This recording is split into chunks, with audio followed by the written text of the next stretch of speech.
talk about Venetoclax. Venetoclax, your group, Sagar's been at the forefront of describing this drug. Tell us a bit about what this is all about. Yeah, Venetoclax is a drug that the lymphoma and CLL groups are pretty familiar with, targeting BCL2. And what we know about myeloma is that about 15 to 20% of myelomas are BCL2 dependent. Most myelomas are MCL1 dependent, but there is a subset, and they tend to be enriched in the 11-14 subset of patients. So there have been a series of trials looking at Venetoclax dex across the board, looking at Venetoclax alone in 11-14 and Venetoclax dex in 11-14. And what's really struck me is even in penta-refractory patients, Venetoclax dex does have a response rate somewhere around 65 to 70%, and some of those responses can be quite durable. And that's in the 11-14 translocation Correct. patients.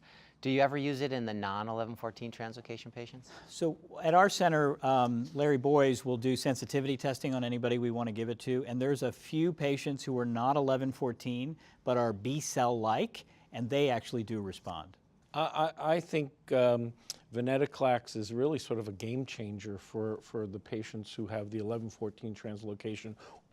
We're not as sophisticated with the other BCL2 overexpression tests to really know to differentiate the other patients, but that is still about 15–20% of patients, and I think it might even be enriched as patients have more and more relapses.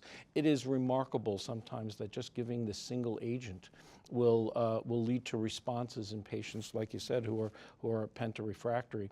And we did participate in the presentation that was given yesterday by Dr. Costa, and in the Venetoclax. Let's talk about that, but this was with carfilzomib. Carfilzomib yes. and dexamethasone, and this was an early group of patients who had not received carfilzomib in the past, but they were all relapsed patients, and there's a remarkable response rate in a relatively small study, a phase 1 trial using different doses and schedule of the carfilzomib.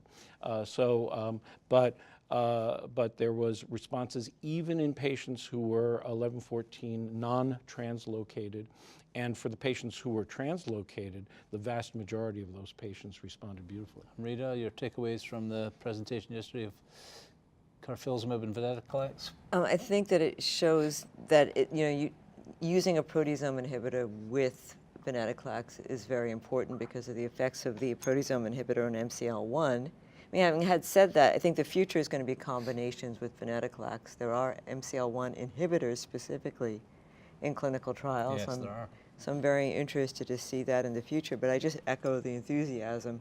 And in fact, for Tom's point, since we don't have access to some of that other testing that Larry Boyes does, I've certainly have used it in other people. By the time you get to 5th line, I'm willing to try anything, and I'll do Venetoclax, carfilzomib, or bortezomib, and I've been surprised with some of the responses. I think also that's sort of an impressive difference from CLL and lymphoma is there doesn't seem to be the tumor lysis syndrome, and even patients in taking 800 milligrams daily of the Wasn't there a Venetoclax. death on your study from tumor lysis syndrome? There was one, yeah.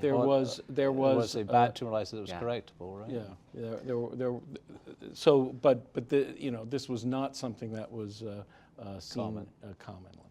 So for us in San Francisco, it is a sequencing thing. And so the patients, I do think we have a biomarker. We have the 11-14 translocation. I think it's a nice biomarker for this, specifically for this drug. So I typically in the sequence do daratumumab-based therapy in first relapse.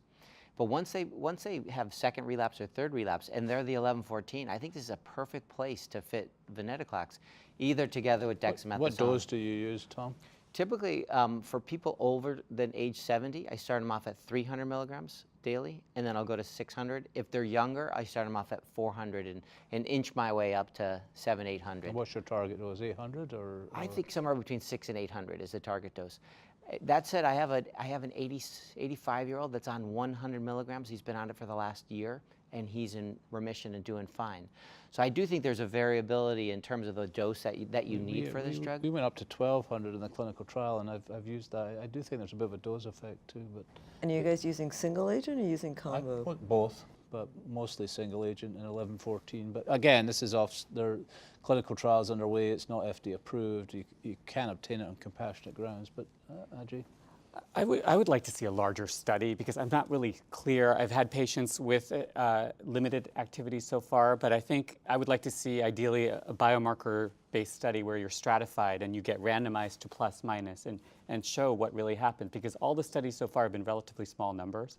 And I think the question that was asked yesterday of Dr. Costa was, what is the Venetoclax adding to KD in this setting, which is, I think it's not a fair comparison because these are small numbers, but that's why I'm holding my judgment till I see the randomized phase 3.